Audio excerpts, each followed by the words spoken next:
샬롬 류선생의 구속사 천국열차 유도순 목사님의 신구약 성경 파노라마를 낭독하는 시간입니다. 지금은 로마서 파노라마 34번째 시간입니다. 단락은 3장 9절에서 31절, 주제 죄론의 결론과 복음의 요약. 그 단락의 둘째 단원 21절에서 26절, 복음의 요약. 34번째 소제목은 하나님의 의의가 나타났습니다. 3장 21절, 이제는 율법 외에 하나님의 한 의가 나타났으니 율법과 선지자들에게 증거를 받은 것이라. 3장 21절에서 26절까지를 작은 복음이라고도 말하는데, 왜냐하면 복음이 무엇인가를 요약해주고 있기 때문입니다. 복음 하는데 여기서 복음이 진정 무엇인가 하는 진수를 만나게 됩니다. 출애굽기 당시 홍해를 건너므로 안전지대에 이른 것처럼 이제 우리도 율법이라는 강을 건너 복음의 언덕에 도달하게 될 것입니다. 1. 그래서 이제는 율법 외에 하나님의 한 의가 나타났으니 합니다. 21절 기억. 사도는 1장 17절에서도 복음에는 하나님의 의가 나타나서 하고 말씀했습니다. 구속사에 있어서 하나님의 의가 나타났다는 말은 이처럼 전환점이 되는 중요한 말씀입니다. 1장 17절에서는 복음이 무엇인가 하는 점을 한마디로 정의하는 의미에서 복음에는 하나님의 의가 나타났다 하고 말씀했고, 3장 21절에서는 율법 시대가 지나고 복음 시대가 도래했다는 의미에서 마가복음 1장 1절 이제는 율법 외에 하나님의 한 의가 나타났다 하고 말씀하는 것입니다. 니은 이를 문맥적으로 보면 20절에서 율법의 행위로 그의 앞에 의롭다 하심을 얻을 육체가 없나니 하고 선언한 사도는 그러나 이제는 율법 외에 하나님의 한 의가 나타났으니 하고 의롭게 되는 방도가 있다고 선포하고 있는 것입니다. 그러므로 하나님의 의가 나타났다는 말은 복음의 핵심입니다. 이를 듣지 못하고 알지 못하며 이 진리 위에 서 있지 못한 사람은 아직까지 복음을 만나지 못한 사람이라 해도 과언이 아닌 것입니다. 그만큼 이 교리는 사화를 좌우합니다. 디귿. 사도는 계속해서 나타난 하나님의 의는 어떻게 받을 수가 있는가? 22절. 하나님의 의가 왜 필요하게 되었는가? 23절. 이 의를 우리에게 주시는 것이 어떻게 해서 가능하게 되었는가 등을 24절 설명해 나갈 것입니다. 이 죄론을 마치고 본격적으로 복음을 증거하는 첫 마디가 이제는 하고 시작합니다. 21절 상반절. 좀 더 나은 번역은 그러나 이제는입니다. 기억, 이것은 전환점을 의미합니다. 이는 마치 이스라엘 백성들이 홍해를 건넌 것과 같은 것입니다.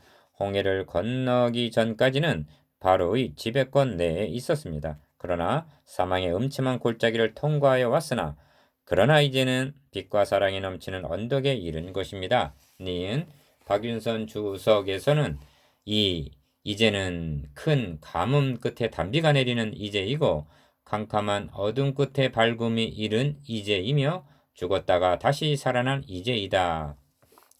이 이제야말로 대환희의 폭발, 대감사의 연출을 일으키는 것이다.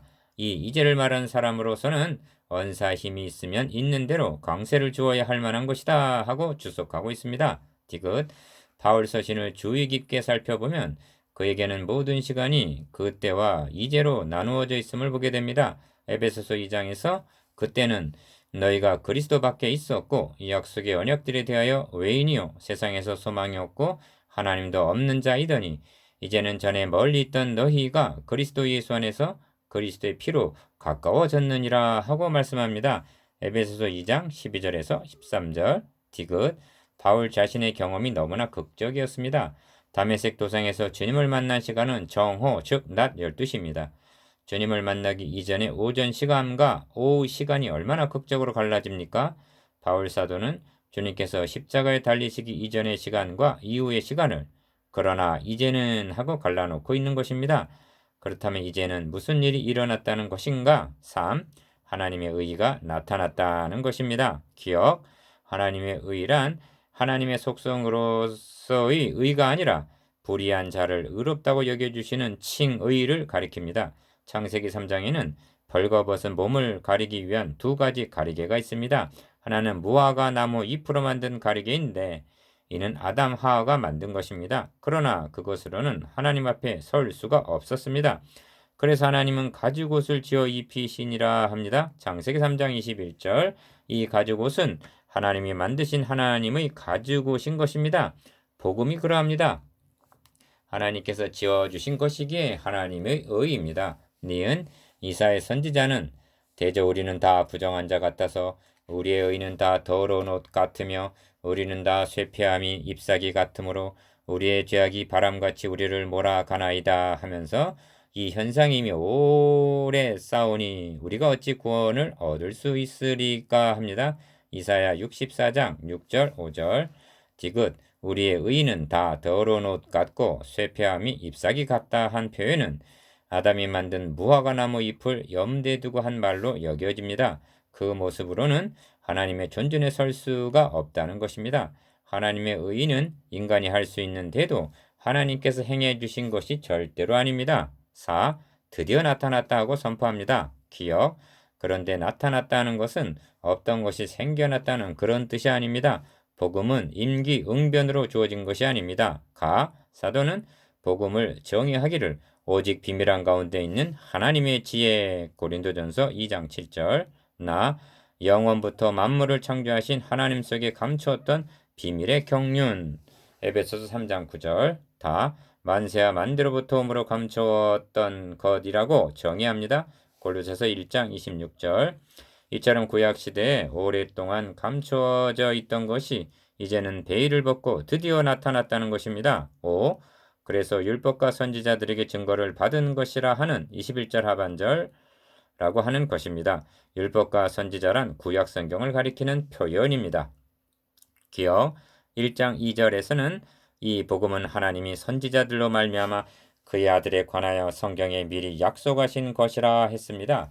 주님께서 이 구약 성경이 곧 내게 대하여 증거하는 것이로다 하신 대로 요한복음 5장 39절 구약 성경 안에는 그리스도와 복음이 언약, 예언, 예표, 그림자, 모형 등으로 증거되어 있는 것입니다. 니은 여러분들이여 내 말에 귀를 기울이십시오. 나는 큰 기쁨의 좋은 소식을 가지고 왔습니다. 하나님의 의가 나타났습니다. 이 의를 받아 있기만 하면 누구든지 하나님 앞에 나아갈 수가 있습니다. 너무나 엄청난 소식이어서 믿어지지 않는 모양인데 하나님의 의는 아닌 밤중에 홍두깨 내미는 식으로 밑도 끝도 없이 나타난 것이 아닙니다. 하나님의 의가 나타날 것은 구약성경 여러 곳에 예언되어 있었던 것입니다. 여러분이 가지고 있는 구약성경을 상고해 보시오. 사도는 이렇게 말씀하고 있는 셈입니다. 6. 너희 누더기 같은 의를 가지고는 하나님 앞에 나아갈 수가 없다. 그러나 하나님께서 너희를 사랑하시고 긍휼히 여기셔서 하나님께서 친히 의의 옷을 마련해 주셨다. 이 의의 옷을 받아 입기만 하면 누구든지 하나님 앞에 나아갈 수가 있느니라. 하나님의 의가 나타났다는 것은 이토록 엄청난 소식인 것입니다. 인간이 들을 수 있는 소식 중에 이보다 더한 기쁜 소식은 없습니다. 기억 세례 문답 시에 여러분이 하나님 앞에 섰을 때 하나님께서 물으시기를 너가 무슨 자격으로 이곳에 왔느냐 하신다면 무엇이라 대답하시겠습니까? 하고 질문을 해보면 만족스러운 답변을 하는 분이 많지가 않습니다. 그럴 때마다 복음은 전하고 또 전해주어야 하겠다는 깨달음을 받게 됩니다. 7. 10장에 보면 저희가 하나님께 열심히 쓰나 지식을 좇은 것이 아니라 하나님의 의를 모르고 자기 의를 세우려고 힘써 하나님의 의를 복종치 아니하였느니라 하고 말씀합니다. 2절에서 3절 기억 유대인들이 그래야 했다는 것입니다. 하나님의 의와 자기 의 두 가지 의가 있다는 것입니다. 그런데 오늘날도 하나님의 의를 모르고 자기가 교회에 열심히 다니고 집사되고 헌금하고 전도하고 선한 일 많이 해서 천당에 가는 줄로 알고 있는 사람들이 의외로 많이 있습니다. 니은 저는 때로는 이러한 생각에 잠기곤 합니다. 사람은 누구나 한 번은 반드시 죽는 것인데 누구도 예외라고는 없는데 어쩌면 저렇게 태어나게들 영원히 죽지 아니할 사람들처럼 살아가고들 있을까? 죽음은 생각지도 않고 죽음 문제는 해결하지도 않은 채 막상 죽음 앞에서는 아무것도 아닌 일들에 골몰하고 있고 동분서주하고 있는 모습을 보노라면 무엇인가 속고 있구나 하는 생각이 듭니다. 디귿 여러분 죽음을 내 문제로 생각해 보신 적이 있으십니까? 성경은 말씀합니다. 한 번 죽는 것은 사람에게 정하신 것이요 그 후에는 심판이 있으리니 히브리서 9장 27절 그 심판대 앞에 설 때 하나님의 의를 입지 않고는 죄인이 어디서리요 하게 됩니다. 베드로전서 4장 18절 그때 하나님께서 우리에게 너는 무슨 자격으로 이것에 왔느냐 하고 물으신다면 우리는 합창하듯 이렇게 대답하십시다. 하나님의 의를 입고 왔나이다. 복음은 하나님의 의가 나타났다는 기쁜 소식입니다. 묵상해 봅시다. 1. 하나님의 의가 나타났다는 것이 어째서 복된 소식입니까? 2. 율법과 선지자에게 증거를 받은 것이라는 뜻이 무엇입니까? 3. 여러분의 생애 전과 이제에 대해서 설명해 보십시오.